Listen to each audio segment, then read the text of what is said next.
Enjoyed those exercises. We clean up well. I'm back with David Raglin, and now we're going to talk to you about being financially fit, faithfully fit, and fit in all areas of your life. I would like to welcome back David Raglin. Great to be back.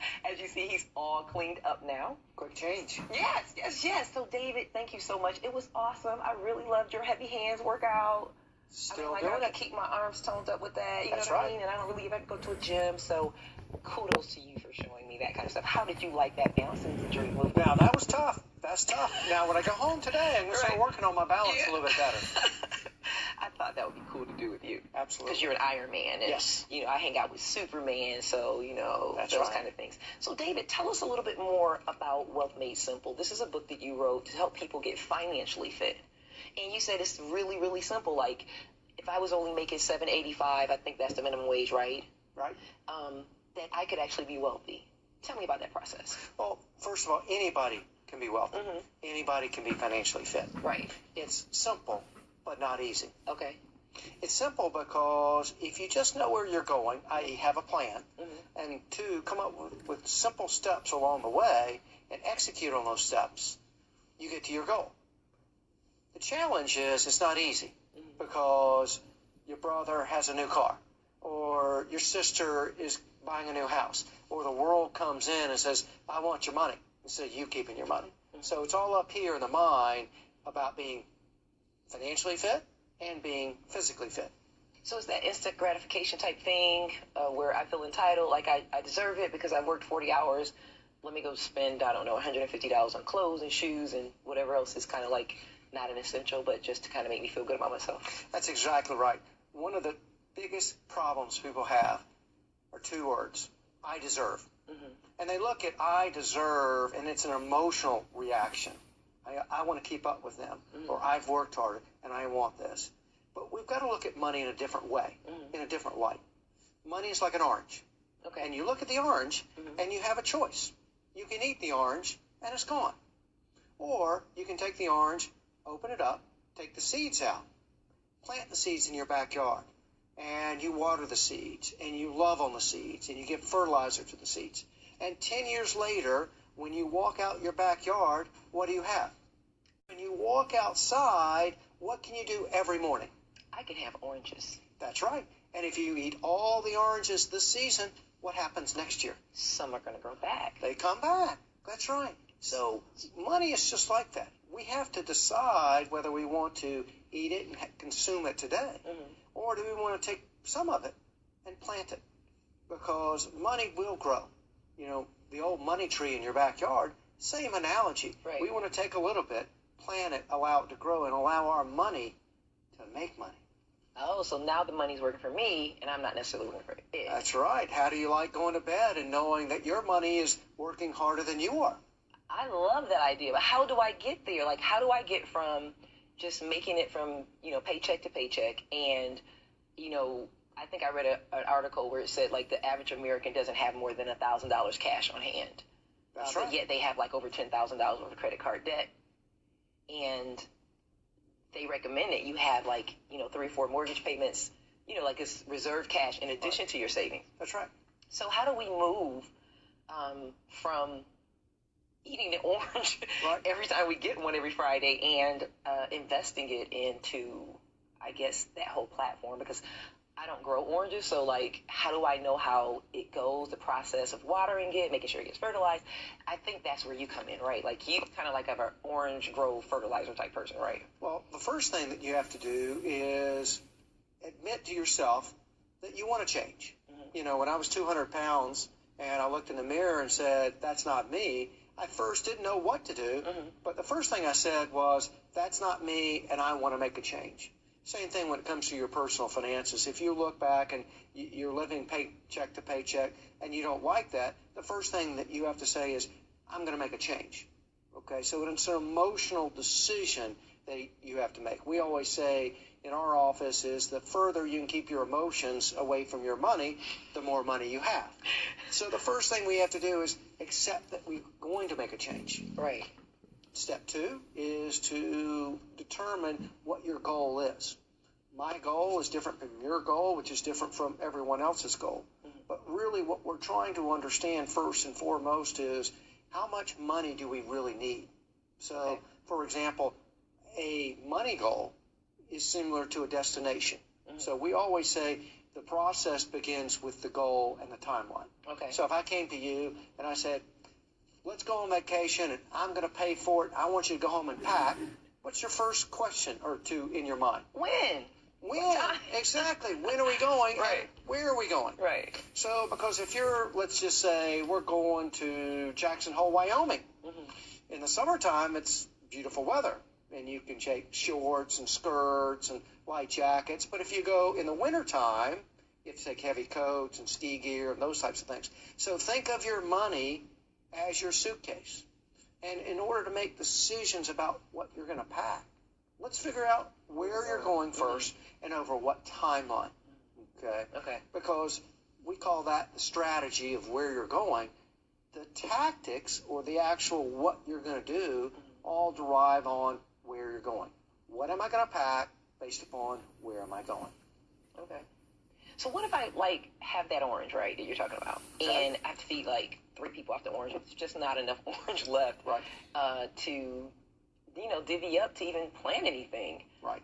People are, like I said, just barely being able to buy groceries and get gas. So how do they, I guess there's some adjustments that need to be made. Maybe I need to make more money. Maybe I need to spend less money. I'm trying to get to what the root of the problem is. Even with when it comes to fitness, it's a discipline, just like finances. People know. Said you found out you were 200 pounds. Right. Many people get, reports you're pre-diabetic. You have high blood pressure, and people still eat and are still inactive, even though they have the knowledge. And so what I'm running into is not a lack of knowledge that we have, is a lack of practice and application, which is actually discipline in that area of being able to eat right and stop eating French fries or cut back on French fries at least. Just even that baby step. Some people just have a very difficult time, taking a turn. You said, hey, I'm 200 pounds. Some people are like, hey, I'm 200 pounds. And then the next week or two, they're 205. And before you know it, they're going down that pathway, even though they know that number needs to go down to under 200. How do we move from this knowledge, this knowing, I know I need to save, I know I need to cut back, I know I need to maybe eat peanut butter and jelly for, a couple of months or however that works, to actually doing it, going out, putting the money in a safe place or however that works. You said it was made simple. And then moving to that place of temporary deprivation to get a long-term benefit. Right. You start with knowledge, but we believe the second step is education. Okay. I was 200 pounds. I was a vegetarian at the time. I thought I was eating correctly. But I knew I was overweight, but the educational aspect of what I was eating and what it was doing to my body and why it was creating this additional hunger and this weight gain. Same thing with money. The first thing is that you look at knowledge of where you are, but then you go to the next step of getting education. We're a big believer the most foundation is education, because we look at it and say, you're the quarterback, you're the superstar, right? We're simply the coach. So education starts next. And just like when I was overweight, I went to someone who could help me, a nutritionist, who not only gave me the knowledge, but the education of how those two interacted. And same thing with money. The first step when it comes to education is to sit down and look at your own finances and actually put it down on a piece of paper. Coming to the end of the week and not having any money left is one thing. But sit down and say, okay, here's how much is actually coming in on a piece of paper, and these are where I'm actually spending the money. And it's very informative. When people look at their actual spending, they sometimes get that aha moment that goes, wow, you mean I'm spending this amount of money on cups of coffee at Starbucks versus making it at home? Or I'm making this amount of money buying this type of gas, or there's all these decisions that you're making. And the first thing is to look at where am I spending it, okay, and what's fixed and what's variable. And the fixed thing, you can't change that, maybe your rent or your car payment, but your variable, how you're spending money on entertainment or food or those types of things.